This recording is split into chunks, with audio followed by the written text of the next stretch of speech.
வருகின்ற முருகா வள்ளி தெய்வ யானை மணவாளா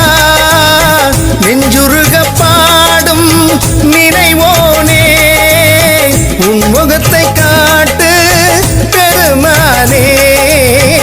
உன் முகத்தை காட்டு பெருமானே அருளின்றி ஒரு பாடல் உருவாகுமா நல்ல பொருளின்றி இங்கேதான் அரங்கேறுமா குருவாக திருவாக திகழ்கின்றவா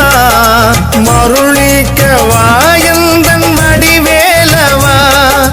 உனை பாட என இங்கு படைத்தாயப்பா